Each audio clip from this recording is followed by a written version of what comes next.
ನಗರದ ಪತ್ರಿಕಾ ಭವನದಲ್ಲಿ ಕರೆದ ಪತ್ರಿಕಾಗೋಷ್ಠಿಯನ್ನು ಉದ್ದೇಶಿಸಿ ಮಾತನಾಡಿ, ಜಿಲ್ಲಾಡಳಿತ, ಜಿಲ್ಲಾ ಪಂಚಾಯತ್ ರಾಯಚೂರು, ಯುವ ಸಬಲೀಕರಣ ಮತ್ತು ಕ್ರೀಡಾ ಇಲಾಖೆ ರಾಯಚೂರು ಹಾಗೂ ಕರ್ನಾಟಕ ರಾಜ್ಯ ಸರ್ಕಾರಿ ನೌಕರರ ಸಂಘ ಜಿಲ್ಲಾ ಘಟಕ ರಾಯಚೂರು ಇವರ ಸಂಯುಕ್ತಾಶ್ರಯದಲ್ಲಿ 2024-25ನೇ ಸಾಲಿನ ರಾಯಚೂರು ಜಿಲ್ಲಾ ಮಟ್ಟದ ಕರ್ನಾಟಕ ರಾಜ್ಯ ಸರ್ಕಾರಿ ನೌಕರರ ಕ್ರೀಡಾಕೂಟ ಮತ್ತು ಸಾಂಸ್ಕೃತಿಕ ಸ್ಪರ್ಧೆಗಳನ್ನು ಆಯೋಜಿಸಲಾಗಿದೆ ಎಂದರು.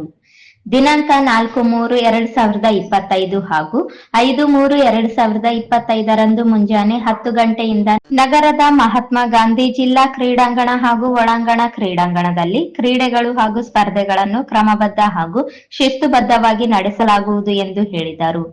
ಜಿಲ್ಲೆಯ ಸರ್ಕಾರಿ ನೌಕರರ ಸ್ಪರ್ಧೆಗಳನ್ನು ದಿನಾಂಕ 3-3-2025ರೊಳಗೆ ಆನ್ಲೈನ್ನಲ್ಲಿ ಲಿಂಕ್ನಲ್ಲಿ ನೋಂದಣಿ ಮಾಡಿಕೊಂಡು ಕ್ರೀಡಾಕೂಟದಲ್ಲಿ ಭಾಗವಹಿಸಬಹುದು. ಆಫ್ಲೈನ್ ನೋಂದಣಿಗೆ ಅವಕಾಶವಿರುವುದಿಲ್ಲ. ಕ್ರೀಡಾ ತರಬೇತುದಾರರು 6 ತಿಂಗಳೊಳಗಾಗಿ ನೇಮಕಗೊಂಡವರು, ತಾತ್ಕಾಲಿಕವಾಗಿ ನೇಮಕಗೊಂಡವರು, ಪ್ಯಾರಾಮಿಲಿಟರಿ, ಪೊಲೀಸ್, ಸಿಆರ್ಪಿಎಫ್, ಅಗ್ನಿಶಾಮಕ ದಳ ಮೊದಲಾದ ಸಮವಸ್ತ್ರ ಆಧಾರಿತ ಸಿಬ್ಬಂದಿಗಳು ಕ್ರೀಡಾಕೂಟದಲ್ಲಿ ಭಾಗವಹಿಸಲು ಅವಕಾಶವಿರುವುದಿಲ್ಲ. ಈ ಕ್ರೀಡಾಕೂಟದಲ್ಲಿ ಭಾಗವಹಿಸಲು ಇಚ್ಛಿಸುವ ಎಲ್ಲಾ ಕಾಯಂ ಸರ್ಕಾರಿ ನೌಕರರು ತಾವು ಕೆಲಸ ಮಾಡುವ ಕಚೇರಿ ಮುಖ್ಯಸ್ಥರ ಸಹಿ ಇರುವ ಗುರುತು ಪತ್ರವನ್ನು ಭಾವಚಿತ್ರ ಸಹಿತ ಕಡ್ಡಾಯವಾಗಿ ಕ್ರೀಡಾಕೂಟದ ಸಮಯದಲ್ಲಿ ಹಾಜರುಪಡಿಸಬೇಕು. ಒಬ್ಬ ನೌಕರ ಕ್ರೀಡಾಪಟು 1 ಫೀಲ್ಡ್ ಮತ್ತು 2 ಟ್ರ್ಯಾಕ್ ಅಥವಾ 1 ಟ್ರ್ಯಾಕ್ ಮತ್ತು 2 ಫೀಲ್ಡ್ ಸೇರಿ ಒಟ್ಟು 3 ಆಟಗಳಲ್ಲಿ ಮಾತ್ರ ಭಾಗವಹಿಸಬಹುದು ಎಂದು ನಿಯಮಗಳನ್ನು ವಿವರಿಸಿದರು. ಹೆಚ್ಚಿನ ಮಾಹಿತಿಗಾಗಿ ಸಹಾಯಕ ನಿರ್ದೇಶಕರು, ಯುವ ಸಬಲೀಕರಣ ಮತ್ತು ಕ್ರೀಡಾ ಇಲಾಖೆ ರಾಯಚೂರು ಮತ್ತು ಕರ್ನಾಟಕ ರಾಜ್ಯ ಸರ್ಕಾರಿ ನೌಕರರ ಸಂಘ ಜಿಲ್ಲಾ ಘಟಕ ರಾಯಚೂರು ಇಲ್ಲಿ ಸಂಪರ್ಕಿಸಬಹುದಾಗಿದೆ ಎಂದು ಹೇಳಿದರು. ದಿನ 5 ಮತ್ತು 5-3-2025ರಂದು 2 ದಿನಗಳ ಕಾಲ ಏನೆಂದರೆ ರಾಯಚೂರು ನಗರದಲ್ಲಿ ಹಮ್ಮಿಕೊಳ್ಳಲಾಗಿದೆ. ಸ್ವಲ್ಪ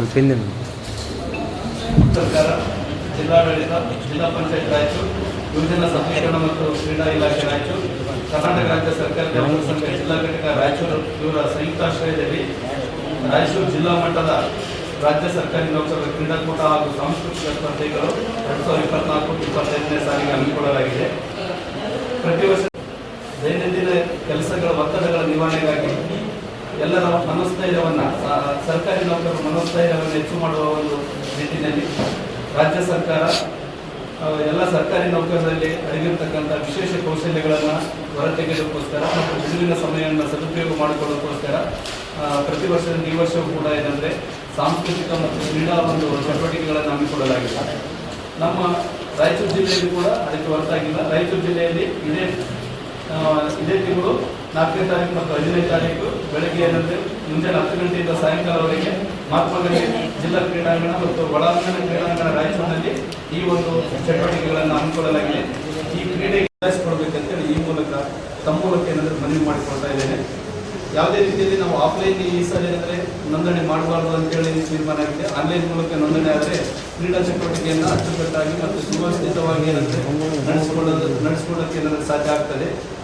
ಹಾಗೆಯೇ ಈ ಒಂದು ಆನ್ಲೈನ್ ನೋಂದಣಿ ಆಗ್ತಕ್ಕಂಥ ಒಂದು ಸಂದರ್ಭದಲ್ಲಿ ಕ್ರೀಡಾ ತರಬೇತುದಾರರು ಏನಾದರೂ 6 ತಿಂಗಳೊಳಗೆ ನೇಮಕಗೊಂಡವರು ಆಗಿರ್ಬೋದು, ಅಥವಾ ತಾತ್ಕಾಲಿಕವಾಗಿ ನೇಮಕಗೊಂಡವರಾಗಿರ್ಬೋದು, ಅಥವಾ ಪ್ಯಾರಾಮಿಲಿಟರಿ ಅಥವಾ ಪೊಲೀಸ್, ಸಿಆರ್ಪಿಎಫ್ ಅಥವಾ ಅಗ್ನಿಶಾಮಕ ದಳ ಯಾರು ಸಮವಸ್ತ್ರಾಧಾರಿತ ಏನಂದರೆ ಸರ್ಕಾರಿ ನೌಕರರಿದ್ದಾರೆ ಅವರು ಏನಂದರೆ ಕ್ರೀಡೆಯಲ್ಲಿ ಭಾಗವಹಿಸುವಂತಿಲ್ಲ. ಅವರ ಹೊರತ ಯಾಕೆಂದರೆ ಅವರಿಗೆ ಪ್ರತ್ಯೇಕವಾಗಿ ಅವರ ಇಲಾಖೆಗಳಲ್ಲೇ ಏನಂದರೆ ಕ್ರೀಡೆಗಳನ್ನು ಆಯೋಜನೆ ಮಾಡುವ ಇರೋದ್ರಿಂದ ಏನಂದರೆ ಈ ಎಲ್ಲ ಸರ್ಕಾರಿ ನೌಕರರಿಗೆ ಏನಂದರೆ ಕ್ರೀಡೆಯಲ್ಲಿ ಇವರನ್ನು ಹೊರತುಪಡಿಸಿ ಉಳಿದ ಎಲ್ಲ ಸರ್ಕಾರಿ ನೌಕರರು ಏನಂದರೆ ಕ್ರೀಡೆಯಲ್ಲಿ ಭಾಗವಹಿಸಬಹುದಾಗಿದೆ. ಈ ಕ್ರೀಡಾಕೂಟದಲ್ಲಿ ಏನಂದರೆ ಭಾಗವಹಿಸಬೇಕಾದ್ರೆ ಎಲ್ಲ ಸರ್ಕಾರಿ ನೌಕರರು ಕಾಯಂ ನೌಕರರಾಗಿರಬೇಕು. ಅವರಿಗೆ ಅವರ ಇಲಾಖೆ ಏನಂದರೆ ನೀಡಿರ್ತಕ್ಕಂಥ ಗುರುತಿನ ಚೀಟಿಯನ್ನು, ಭಾವಚಿತ್ರ ಒಳಗೊಂಡ ಗುರುತಿನ ಚೀಟಿಯನ್ನು ಇಲಾಖಾ ಮುಖ್ಯಸ್ಥರ ಸಹಿಯೊಂದಿಗೆ ಆವತ್ತಿನ ದಿನ ಹಾಜರುಪಡಿಸಬೇಕು. ಕಡ್ಡಾಯವಾಗಿ ಏನಂದರೆ ಒಬ್ಬ ಸರ್ಕಾರಿ ನೌಕರರು ಏನಂದರೆ 3 ಒಂದು ಕ್ರೀಡೆಗಳಲ್ಲಿ ಏನಂದರೆ ಭಾಗವಹಿಸಬಹುದು.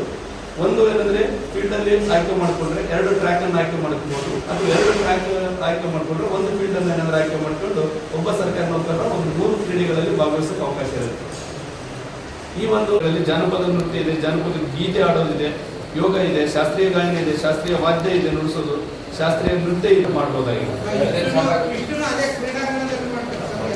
ಇಲ್ಲ, ಒಳಾಂಗಣ ಕ್ರೀಡಾಂಗಣದಲ್ಲಿ ಏನಂದರೆ ಕೆಲವು ಸ್ಪರ್ಧೆಗಳನ್ನು ಏನಂದರೆ ಆಯ್ದ ಸ್ಪರ್ಧೆಗಳನ್ನು ಅಳವಡಿಸಿಕೊಂಡಿದ್ದೀವಿ. ಆಮೇಲೆ ಹೊರಾಂಗಣದಲ್ಲಿ ಹೊರಾಂಗಣದಲ್ಲಿ ಗ್ರೌಂಡ್ ಮಹಾತ್ಮ ಗಾಂಧಿ ಕ್ರೀಡಾಂಗಣದಲ್ಲಿ ಒಂದಿಷ್ಟು ಚಟುವಟಿಕೆ ಮಾಡ್ತಾ ಇದ್ವಿ.